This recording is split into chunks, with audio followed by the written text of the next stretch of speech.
Então, nosso tema é a violência, né? E como é que a gente opera nessas situações. Então, eu queria convidar vocês para fazer uma coisa, um passeio junto comigo, num lugar que vocês conhecem perfeitamente. Mas eu estou querendo pegar isso para a gente pensar a partir dessa situação inicial. Vamos pensar uma visita domiciliar, ok? Todo mundo aqui, num desses morros aí, tá? O que nós vamos encontrar quando a gente chega lá no barraco? Nós vamos encontrar uma mulher, vamos pensar nessa mulher que está com um bebê recém-nascido, tá? Ela tem outros filhos, esses outros filhos estão ali circulando pela rua, são filhos possivelmente de outro homem, de outro companheiro anterior, que o vínculo, o casamento não aguentou tanta pressão, tá? Ela mora na frente de uma boca de fumo. Normal, né, gente? Normal. Tudo normal. Tá certo?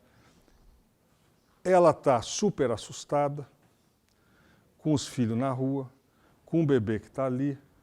O companheiro dela saiu, está desempregado para fazer uns bicos, vai chegar. A partir dessa cena aqui, eu queria pensar com vocês o que passa no leite da mãe para esse bebê. Tá? O que passa nessa amamentação? O que tem no leite, além das propriedades químicas do leite? O que mais que tem nesse leite?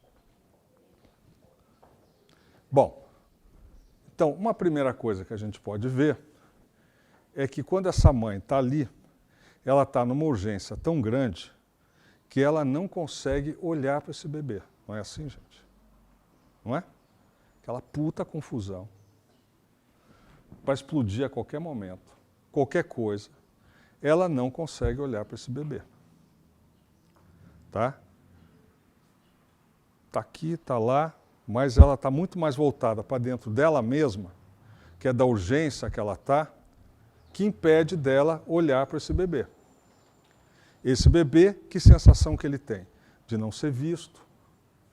Ela não consegue ler direito a urgência dele, porque ela está tomada pela urgência dela. E esse bebê vai vivendo uma situação de desamparo, de não acolhimento e, junto com isso, uma sensação muito forte de invisibilidade. Só estou contando, só para a gente juntar aqui, vocês estão entendendo perfeitamente o que eu estou falando. Estou falando o básico, né? O básico, né? O companheiro que saiu, está chegando, vai subir, rodou, andou, conseguiu uns trocos ou não, o cara já sabe o que vai encontrar lá, ele para no boteco e faz aquilo que eu faria e que grande parte de vocês faria. Porra, dá licença, não é? Minha, ninguém é de ferro, tá certo? Ou duas, porque também ninguém é de ferro, e o cara sobe calibrado para essa cena. Nessa cena, complicou agora. Porque o bebê, evidentemente, está com cólica, não é isso? Está chorando e não para de chorar. Temos instalado aqui uma cena de violência, não temos? Está completamente instalada aqui uma cena de violência. Vamos pensar o que tem nesse leite, então. Vamos pensar que nesse leite tem a comunidade, não tem? A comunidade passa aqui, nesse contato íntimo entre a mãe e o bebê. Nesse leite tem a questão do trabalho e do emprego ou do desemprego. Não tem? Porque a questão da grana e do desemprego é muito importante. Nesse leite aqui tem a questão da saúde. Ela fez pré-natal? Não fez pré-natal? Está vendo o bebê? O médico está vendo o bebê? Não está? Esse leite aqui tem a questão da habitação, que ela está morando numa ocupação de um barraco, numa situação muito crítica. Então, esse leite aqui, ele vai se compor também das relações sociais que estão onde essa família está inserida. Então, esse leite não tem só leite, leite, leite. Quando está passando aqui, o bebê está recebendo e está ocorrendo, como Freud diz, né?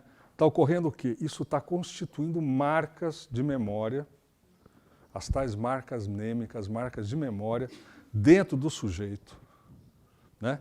E aquilo que ele está vivendo está sendo lido pela mãe, pela sociedade, desta forma. Ok? Então a gente pode dizer que esse pobre moleque que nasceu, ele vive de uma forma muito intensa a invisibilidade desde que ele nasceu. Ele vive o desamparo muito forte desde que ele nasceu. Ele vive a sensação de que o outro não está ali. Tudo básico, não é, gente? Básico, né? Bom, o que mais que o Freud diz? Freud diz, entre muitas coisas, num texto aqui, os colegas psicanalistas, estou referido ao projeto de psicologia para neurólogos, 1895, tá? Onde ele diz um negócio, nesse texto, que era um texto pré-psicanalítico, inclusive, ele tem umas sacadas absolutamente geniais, e ele diz o seguinte: essa primeira relação do indivíduo auxiliador ou da mãe, que tem que resolver com uma ação específica essa necessidade do bebê, é a fonte, olha lá, é a fonte de todos os motivos morais. O que o cara estava querendo dizer com isso? Ele estava querendo dizer com isso o seguinte: essa experiência do bebê me diz que o meu encontro com o outro é doloroso. Fica marcado, não fica? O outro, para mim, é isso. Profundamente marcado no meu psiquismo. Essa experiência me marca. É uma experiência que gera trauma. Ao invés de gerar uma marca, a gente pega e pensa um neurônio aqui, faz um rasgo. Não é isso? É mais ou menos como se o moleque tivesse com o dedo na tomada. Isso é um trauma, né? O trauma é um dedo na tomada. Tem jeitos super elegantes de falar de trauma, mas eu acho que é mais legal falar o trauma é um dedo na tomada. O trauma é uma martelada no dedo. Tá? Muito bem. O que acontece? Quando esse moleque chega, ou essa mãe chega, para falar com a gente, vocês querem me explicar por que ela vai acreditar que você vai dizer para ela que você é legal e que você vai cuidar dela e que você vai resolver o problema dela e desse moleque também? O que ele vai dizer ao moleque: ô tia, tá me tirando? Tá me tirando? A troco do quê? Que a partir dessa experiência de constituição, o cara vai acreditar que eu estou falando sério com ele, gente. Ele não é bobo, e se eu acreditar, sou eu que estou sendo bobo. Ele vai fazer o quê? Toda essa experiência aparece aqui agora na relação comigo. Não é isso? Que nome que a gente dá isso na psicanálise? Transferência. Não é isso? Então, o cara pega, chega lá com tudo isso. A experiência que ele tem com o Estado é a pior possível. Eu sou o Estado. Ele pensa assim: bom, esse cara é o Estado, esse cara é... O que ele é? Essa coisa que a gente está fazendo aqui não tem registro, a princípio. A princípio. Tá? Então, isso gera uma situação no atendimento muito séria. Porque a gente está lidando com todas essas relações que aparecem aqui, sem palavras, sem pensamento, isto é inconsciente. E na transferência, gente, eu constituo um mundo aqui, que é a minha experiência de vida, e eu leio o mundo a partir da minha experiência de vida, não é isso? Eu leio a partir daquilo que eu sou, a partir daquilo que eu fui, a partir daquilo que eu vivi. Então, eu vou ler você a partir disso. Certo? Então, quando nós estamos lá na ponta, nós estamos lidando com isso. Bom, aí o que começa a acontecer? Começa a acontecer duas coisas. Uma coisa, como a gente está apanhando de tudo quanto é jeito, e a gente muitas vezes está adoecendo nessa história, a Dona Maria senta na frente e a gente diz assim: bom dia, Dona Maria, vamos preencher o cadastro, então. Vamos lá, quantos filhos a senhora tem, como é que é, não sei o quê. Ela vai respondendo. Outra coisa é eu sentar aqui, botar a Dona Maria na minha frente, sentar aqui e dizer assim: bom dia, Dona Maria. Como é que vão as coisas? Como é que a senhora está? Conta para mim. O que a Dona Maria vai fazer, gente? Eu só estou dizendo que vocês já sabem. Imagina a Dona Maria com um caminhão trucado, com uma caçamba gigantesca. Ela manobra, não é assim, gente? Ela manobra e vira a caçamba em cima da gente. Não é assim? Manobra legal, você vê ela manobrando, né? Dona Maria, como é que a senhora está? Está tudo bem? Você vê ela começa a manobrar. Você vai escutando, né? E ela vira aí, tchuf, joga em cima da gente e a gente fica embaixo dos entulhos. Não é assim, gente? Tá, é assim que a gente trabalha, não é? Bom, aí tem um problema, a gente adoece também quando a gente fica proibindo o caminhão de entrar num determinado perímetro da minha vida e do meu trabalho. Aparentemente a gente está mais protegido, mas não está. Não está. Porque o que vai nos proteger, na verdade, é poder fazer um trabalho bom, é um trabalho dentro dessa condição humana. Tá? Isso é uma segunda imagem que eu queria trazer aqui para vocês. Uma outra imagem que vocês também têm, eu vou seguir chovendo no molhado. Você está atendendo alguém, o cara começa a falar. Você fica olhando, o cara fala, como é que esse cara está vivo ainda? Como é que esse cara está vivo? Tem lógica esse cara está vivo, com essas histórias que ele está me contando. Não é assim, gente? Todo mundo já viu isso. O cara senta, você começa a atender, você fala, puta, como é que esse cara está vivo? Não é? Sim, ó. Um monte de casos assim. Aí a gente foi pensando, Emília e eu, a gente trabalha junto, é casado, tudo isso. A gente foi pensando que a gente tem que começar a escutar de um outro jeito essas pessoas que a gente atende. Se essa pessoa está viva, é porque existem alguns fios, muitas vezes invisíveis, que amarram essa pessoa à vida. Não é isso? Tem alguns fios invisíveis que amarram essa pessoa à vida. Quando eu começo a entender essa história das ancoragens, a minha escuta dá uma virada. E eu começo a querer saber do sujeito onde é que estão os fios que amarram ele à vida. Porque é a partir desses fios que eu vou poder verdadeiramente trabalhar. Esses fios podem ou não estar na família.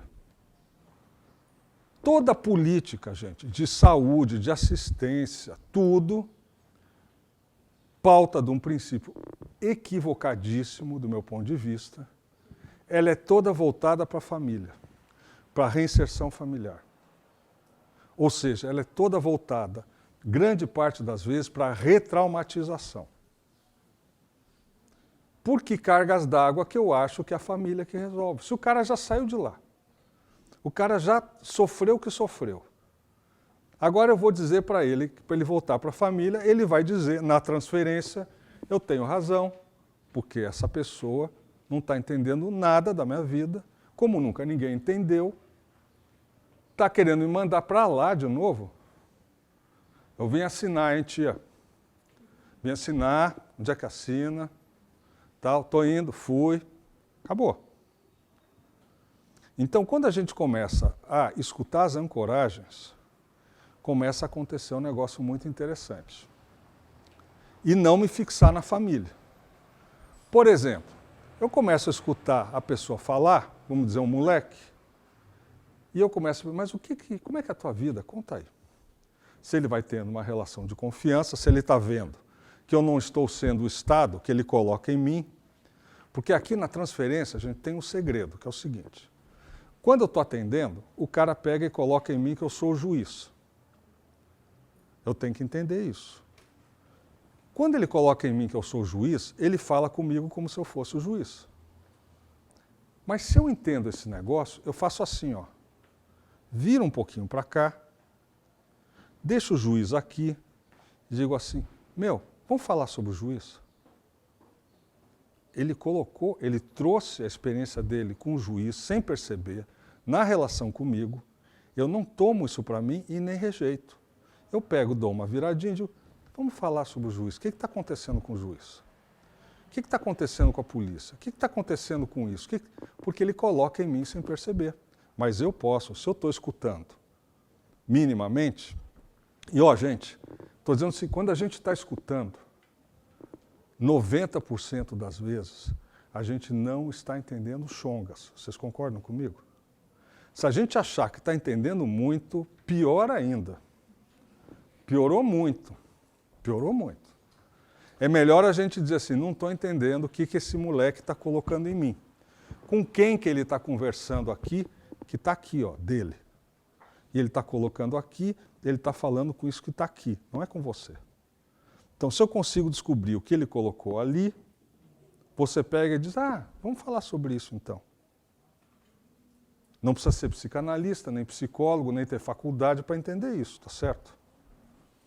Porque dos trabalhos que a gente faz, o porteiro também entende, a cozinheira também entende, a faxineira também entende, porque qualquer pessoa entende pensar desse jeito, não é isso? É impossível não entender. Se a gente falar simples, sem sotaque francês, sem sotaque inglês, falar português, correto, simples, trivial, tá? Muito bem. Quando isso começa a acontecer, muitas vezes o moleque vai dizer assim, olha, sabe o que é? Eu gosto mesmo do meu cachorro.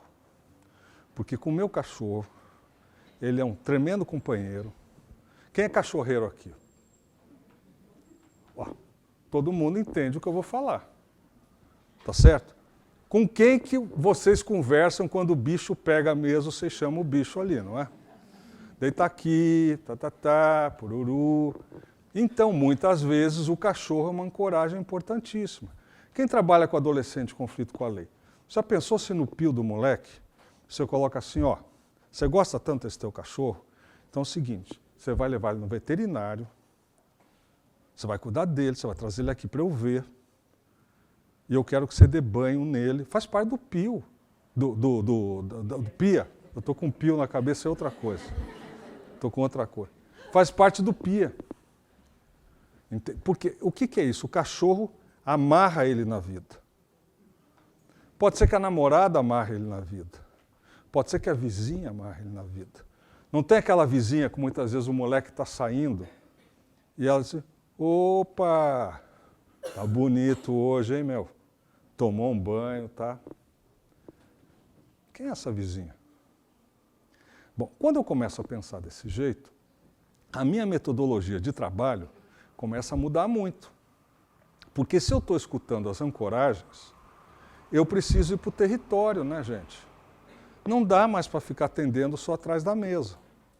Eu preciso ir atrás das ancoragens, eu preciso entender como é que funciona o território, aquele texto que vocês leram, como é que as transferências vão se dando no território. E eu preciso ir atrás do cachorro, do moleque, preciso ir atrás da vizinha, da mãe, do pai. Alguma coisa eu preciso fazer para ver como é que eu vou lidar com essas ancoragens, que é a única possibilidade que eu tenho que o cara viva. Tá? Então vocês vejam, quando a gente começa a escutar ancoragem, primeiro que a gente começa a questionar fortemente toda a política pública para situações sociais muito críticas, que está amarrada na família. Não funciona. Tem gente que trabalha com população de rua aqui, gente. Vai falar para o cara da população de rua, o que ele tem que... E o pior é que fala, né? O pior é que fala. O pior é que fala. Vamos ver a sua família. Eu falo, não, pelo amor de Deus, não, é a última coisa que eu... Importante você refazer os vínculos com a sua mãe, não sei. O pior é que fala. Tá certo? É a última coisa que o cara quer. Ali é o lugar do horror que ele viveu. Por isso que ele está na rua. Aí você diz, eles são legais. Eles são muito legais. O cara, puta, como é que eu vou trabalhar? Como é que eu vou confiar numa pessoa que me diz uma barbaridade desta magnitude que eu tenho que voltar para casa com a minha família que explodiu? Gente, pensa o nonsense de um negócio como esse. Então, do nosso ponto de vista, a política pública não tem que estar amarrada na família, tem que estar amarrada nas ancoragens. E são as ancoragens que vão dando o caminho para o nosso atendimento. É para o território que eu preciso ir? Para onde que eu preciso ir? O moleque chega e fala assim, não, sabe o que é? Eu gosto muito de jogar bola. Você gosta muito de jogar bola? Você treina em algum lugar, você jogou, você jogava. Não, sabe, na escola, quando eu frequentava a escola, tinha um professor que o cara me ensinou a jogar bola. Ah, é? Como um bom e velho psicanalista, quando ele fala isso, você diz, fale mais sobre isso. Fale mais sobre isso. Conta mais essa história desse professor. Se for o caso, eu vou atrás do professor. Não é? Professor fulano, eu estou atendendo aqui o fulano de tal. Para ele, você é uma pessoa muito importante. Eu posso te fazer uma visita? Se for o caso, traz ele lá no equipamento. Se for o caso, a gente vai. E aí muda, a nossa escuta muda, começa a mudar. Aí eu já não penso mais num atendimento aqui, ó, papai com mamãe desse jeito aqui. Funciona de vez em quando só, viu, gente? Muito de vez em quando. Muito. Vocês sabem do que eu estou falando. Tá? Então, eu preciso ir para o território. Mas como é que eu vou operar no território? Cada situação que eu tenho, eu preciso escutar o que está ocorrendo ali para ver o que eu vou fazer. E aí tem um outro conceito que a gente trabalha e que a gente tem trabalhado muito, que nos auxilia enormemente. Estou dizendo aqui esses conceitos que nos auxiliam enormemente no trabalho. Tá? Outro conceito é o conceito de dispositivos. O que é dispositivo? Quem fala de dispositivo é o Foucault. O Foucault diz o seguinte, o dispositivo, ele é criado, se cria um dispositivo para resolver uma urgência social. Ou seja, falando num português mais ilustrado, a gente usa o dispositivo para operar onde o bicho pega. Tá certo? Onde a coisa está, é uma urgência. Os nossos trabalhos aqui, todos são a mais absoluta urgência. Não tem nada light. Então, o Foucault diz também que a gente tem que montar um dispositivo para responder essa urgência social e que nesse dispositivo a gente precisa tentar juntar os saberes que existem na sociedade nesse momento. Isso pressupõe o quê, gente? O trabalho interdisciplinar. É juntar o psicólogo, com o assistente social, com o enfermeiro, com a segurança, com não sei quem, com quem tiver ali alguma coisa para dizer. Não dá para a gente achar que vai trabalhar sozinho. Tá? Então, Foucault diz isso. Depois tem outro cara, seguindo a ideia do dispositivo do Foucault, que é o Deleuze, que vai dizer o seguinte, que dispositivos são máquinas de fazer ver e fazer falar. Olha que interessante. Máquinas de fazer ver e fazer falar. Eu estou com as ancoragens dessa pessoa aqui. Como é que eu vou montar um dispositivo que seja uma máquina de fazer ver e fazer falar essas pessoas? Ou seja, que surja o sujeito ali. Né? Que esse moleque surja enquanto sujeito, que essa mãe surja enquanto sujeito ali. Tá? Ou até brincando e falando sério, que aquele cachorro surja enquanto sujeito. Tá certo? Porque muitas vezes trazer o cachorro para o atendimento é muito bom, viu, gente? Não tem nenhum problema. Ajuda muito. Tá? Bom, outra noção do dispositivo, para vocês entenderem. Tem um filósofo que chama-se Badiou, que ele fala que o nosso papel, que o papel do filósofo é constituir um espaço vazio para que o ser, pensando na filosofia, que o ser possa aparecer nesse espaço vazio. Tá? Nós, como psicólogos, psicanalistas, assistentes sociais, o que for, a gente pensa que tem que construir um espaço vazio onde possa surgir o sujeito. Não é isso? Aí o Badiou vai falando do trabalho, o que seria a filosofia e também um pouco da psicanálise, e ele fala que o nosso papel, nosso aqui todos, é operar onde as lógicas não se encaixam. Olha só, onde as lógicas não se encaixam. E ele vai dizer o seguinte, ele vai dar um exemplo. O exemplo que ele dá é que quando Roma invadiu a Grécia, estava lá o Arquimedes fazendo seu problema de matemática na praia, e o general romano quis conhecer o Arquimedes, que era um cara muito famoso, inteligente, e mandou um soldado para falar com o Arquimedes lá na praia. Ele disse assim, Arquimedes, o general quer falar com você. Ele falou assim, ok, primeiro eu termino o problema de matemática que eu estou fazendo, depois eu vou falar com ele. Ele falou, você não entendeu, Arquimedes. O general quer falar com você.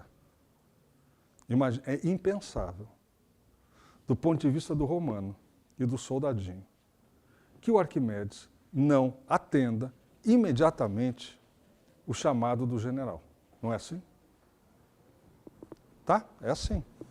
Para o Arquimedes, que funciona numa outra lógica, é impensável que ele largue de fazer o problema de matemática dele para ir falar com esse bosta desse soldadinho que está enchendo o saco dele e para esse general que inclusive é o invasor do país dele. Então, ele é um matemático, ele tem que terminar esse problema. São duas lógicas completamente diferentes. O que acontece? O soldadinho mata o Arquimedes. Tá? Qual é o nosso papel? É circular nessas duas lógicas. É mais ou menos ligar abacate com parafuso. Não é isso que a gente faz no nosso atendimento, gente? Pensa bem. A gente está o tempo inteiro tentando ligar abacate com parafuso, não é? Tem uma lógica do serviço público, por exemplo, e tem uma outra lógica da comunidade, que é mais ou menos o Arquimedes e o general. Vocês não percebem isso? Eu estou falando, vocês não veem? São duas lógicas que não dialogam entre si. É abacate com parafuso. E a partir do momento que eu começo a entender que é abacate com parafuso, como é que eu vou criando pontes para construir dispositivos para que a Dona Maria surja enquanto sujeito? Não é isso? Quando eu estou falando da lógica diferente, eu estou com o Estado inteiro em cima de mim. Como é que eu me viro? E ela está com a comunidade inteira em cima dela.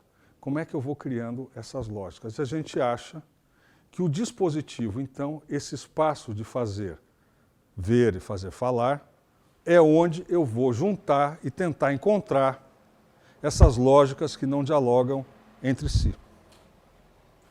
Está clara a ideia, gente? Quando a Dona Maria chega na transferência, ela coloca toda essa experiência em cima de nós, que é essa outra lógica. E eu coloco na transferência com a Dona Maria toda essa lógica em cima dela. O que acontece a gente já sabe. Não acontece. Não é? Não acontece. Bom, uma última imagem que eu tenho aqui até... Quanto tempo eu tenho mais? 10 minutos. Uma última imagem que eu queria trazer para vocês, para ilustrando essa questão do como é que a gente vai pensando o método de atendimento, é a imagem do oleiro. O oleiro é aquele que faz o vaso, né? O Lacan usa essa imagem, ele toma essa imagem do Heidegger, tá? Que é o filósofo, E a imagem é a seguinte, eu acho que essa é a imagem que ilustra muito bem o nosso trabalho. Quando a gente chega lá, a gente tem um pedaço de barro. Um pedaço de barro. E a gente precisa começar a dar uma borda para esse pedaço de barro para construir um pote, não é isso?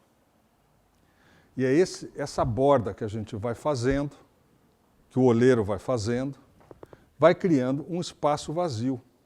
Então, de um espaço fechado, vai criando um espaço aberto, que é um espaço vazio. O que constitui esse barro, gente? Então, esse barro constitui o leite da Dona Maria, constitui o transporte urbano, constitui a moradia, ou seja, falando de um jeito mais sintético, se constitui nas relações sociais. Para os mais ortodoxos, como eu, se constitui nas relações de produção, tá certo? Como é que a sociedade se organiza e nas relações sociais. Matéria do barro.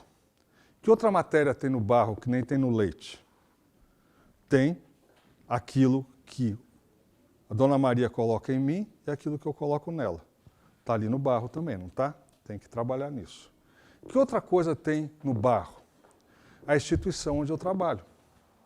E todas as relações da instituição onde eu trabalho. Está aqui no barro que eu preciso ir trabalhando para construir esse espaço vazio. O que mais tem no barro? Tem a comunidade. Preciso ir abrindo isso. Então, na medida em que eu vou abrindo isso, construindo esse espaço vazio, que é o dispositivo, é onde eu espero que esse sujeito surja. Não só o sujeito de direitos, mas também o sujeito de desejo. Que a Dona Maria fale, eu isso. Outro aspecto, e último que eu queria falar para vocês, para a gente terminar, é que nesse tipo de trabalho nós chegamos numa conclusão. Que eu vou dizer, parece esquisito, mas eu sei que todos vocês, ou muitos de vocês, vão entender o que eu digo. Nós precisamos aprender a conversar com a morte. Quantos moleque e Donas Marias que ela entra na nossa sala e você vê a morte grudada no cangote? Vocês não veem isso às vezes, gente? O moleque entra na sala e você vê aquele urubu no cangote do moleque, não é assim? Você fala, esse aqui já cruzou. Tá? Não é? Então, nós temos que aprender a falar com o urubu, pensando desse jeito. Ô meu, você está vendo o que tem no seu cangote? Ô? Não tem nada não. Não, no seu cangote eu estou vendo aqui, eu tenho um bicho preto grudando, cagou na sua cabeça agora, acabou de fazer isso. Então, como é que a gente pode pegar a morte que está presente nesse tipo de atendimento e colocar a morte aqui em cima da mesa para a gente conversar sobre ela? Como, quando ele coloca o juiz em cima de mim, eu botar o juiz aqui em cima da mesa para poder falar sobre ele. Se a gente começa a aprender a falar com a morte, não é que nós vamos salvar a vida do moleque, mas ajuda bem, viu? Vocês não conhecem isso nos adolescentes, conflito com a lei é muito claro. Você não vê que quando o cara vai subindo o nível, quem trabalha com adolescente aqui em conflito com a lei? Tem vários aqui. Você vê quando o cara vai subindo, você não vê? O cara vai subindo, o nível de encrenca que ele vai se metendo, né? Até que ele morre. O que é essa morte, gente? Vamos só para pensar essa morte. Lá na nossa cena inicial, imagina o tumulto que está dentro dele. E aí você pensa que o cara está trocando tiro com a polícia porque ele é bandido. Ele até pode ser, mas ele está trocando tiro com a polícia, sabe por quê, gente? Porque ele não aguenta mais. Ele não aguenta mais aquilo que está dentro dele. Ele não suporta mais. Aquela agitação, aquela angústia, aquele dedo na tomada o tempo inteiro, que ele tem desde antes de nascer, ele diz, alguém vai fazer esse favor para mim, que vai ser me matar, para eu acabar com essa história de uma vez por todas. Tá? Então vê só. Não é assim? cara vai forçando, ele vai forçando. Você vê quando a crise vai acontecer. Né? Então, gente, essa era a última imagem que eu queria dar para vocês. Como é que a gente conversa com a morte? Tem um trabalho que a gente fez agora em São Paulo, Emília e eu, a gente trabalha muito com os MSE, com de medida socioeducativa e meio aberto. E a gente fez um trabalho agora de 1 ano, com o dinheiro do FUNCAD, para reestruturar de ponta a ponta um serviço de 120 adolescentes. E aí foi muito legal, vai sair um livro daqui a pouco, vocês vão ter notícia. Esse livro vai ser editado pelo FUNCAD lá de São Paulo. Então, o pessoal da equipe aprendeu essa história da morte. Então, eles estavam contando que outro dia eles foram fazer um grupo com os adolescentes. Bom, pessoal, aqui tem que deixar um espaço para a morte. Aqui, como assim? Não, tem que deixar um espaço para a morte aqui no grupo. Não, a morte no grupo não pode. A morte no grupo não. Mas não, vai ter que entrar. Por quê? Faz parte. Então, de uma forma bem-humorada e dramatizada, de repente se põe a morte dentro do grupo e faz com que eles tenham que dialogar com a morte. E que nós possamos dialogar com a morte deles também. Porque quando morre, cá entre nós, quando morre a Dona Maria, a gente morre um pouquinho junto também, não é assim? Quem trabalha nessas situações costuma ter um cemitério aqui na Cacunda. A gente anda com um cemitério, assim, vai ficando meio assim. É um cemitério que tem aqui e a gente vai tendo que andar com isso. Não é assim, gente? Tá? Então, eu queria só sintetizando, para encerrar, eu queria colocar o seguinte, fazendo uma síntese. O que nós estamos falando aqui? De uma teoria que permita construir uma metodologia que seja mais efetiva no nosso trabalho com as situações sociais críticas. Partimos da questão da escuta, como é que eu vou mudando a escuta e como é que eu, ao invés de ficar escutando de um jeito, eu começo a ficar de olho nas ancoragens desse moleque, que são aquilo que amarra o sujeito à vida. E eu preciso trazer para o que está acontecendo esses fios que amarram o sujeito à vida. Se eu vou fazer isso, não cabe mais eu ficar só atrás de uma mesa. Eu preciso ir para onde, como é que eu vou articular esses fios que amarram o sujeito à vida. E para isso eu preciso começar a aprender a montar dispositivos. São grupos, são uma visita domiciliar, é um dispositivo. Fazer um grupo é um dispositivo. Ir para o campinho de futebol, trabalhar lá ou ir buscar é um dispositivo. Onde é que eu crio essas máquinas de fazer ver e fazer falar? Hoje pode ser aqui, hoje pode ser lá. Em nenhum momento, do meu ponto de vista, eu deixei de ser clínico e deixei de ser psicanalista. Porém, isso que eu faço, quem é assistente social também faz. E quem é a faxineira também faz. Tá certo? Porque eu estou falando aqui de psicanálise de Freud de um jeito que dá para a gente não precisa fazer aquele rococó todo, não é verdade? Aquele barroco, aquela coisa toda. Não precisa. As pessoas entendem, todo mundo entende, é muito simples de entender. Não é? Então, se eu vou montar dispositivos, eu tenho que ir para o território. Nesses dispositivos, por exemplo, pode ser um caso interessante, como é que a gente inclui a morte nesses dispositivos. E como é que eu vou criando no meu trabalho passagens, caminhos entre essas lógicas que funcionam de um jeito tão distinto.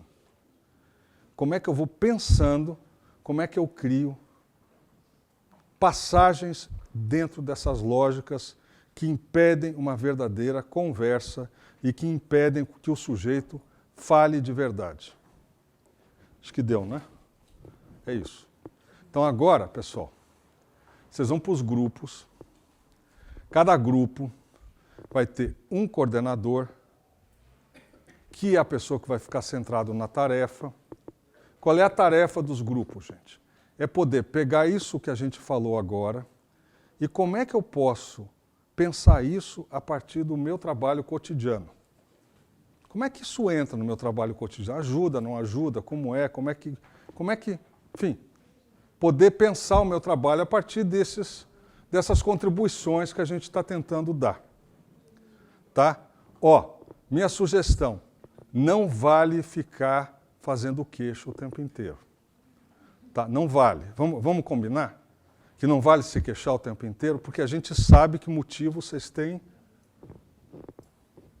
milhões. Só que se a gente fica preso na queixa, a gente não consegue pensar. E o barato desse curso aqui é... O que é isso? É um dispositivo, não é isso? Vocês não estão vendo que é um dispositivo? Isso é o que nós estamos fazendo nesse curso é a construção de um dispositivo. É isso, um dispositivo. O cara vai lá, vem aqui, dá aula.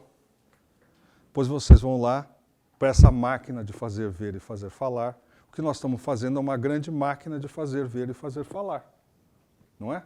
Aí vocês vão lá para o grupo, vai ter um coordenador ou coordenadora e vai ter um cronista. O cronista não vai abrir a boca e ele vai anotar. Por que ele funciona desse jeito? Porque se eu estou preocupado em falar, eu não consigo perceber uma série de outras coisas que está acontecendo. Então, o cronista, como ele não pode falar, ele não tem a menor preocupação com isso. E ele vai anotando. E isso vai servir como subsídio importantíssimo para a nossa equipe, para a equipe do curso, né? Para a gente poder pensar o que está acontecendo, acertar o que tem que acertar, enfim, vai ser esse o papel do cronista. Aí vocês fazem o grupo lá de 1 hora com isso, e no grupo, em cada grupo vocês tiram uma pessoa que vai relatar, contar o que, não é um relator, é contar o que aconteceu, sobre o que o grupo falou no grupão de novo. Então vocês vão trabalhar 1 hora, não sei quantos grupos vão ser, cada grupo tem alguém que vai contar aqui no grupão de novo, para a gente começar a ligar o que um grupo falou com outro grupo, e a gente faz um grupão operativo aqui depois. Tá? Como uma das regras de ouro do Pichon é que a heterogeneidade dos papéis vai fazer a homogeneidade da tarefa, nós vamos escolher esses grupos de um jeito absolutamente aleatório. Ok? Então, quantos grupos vão ser? 4? Tá, quem organiza? Tá, você faz o... Legal, é isso.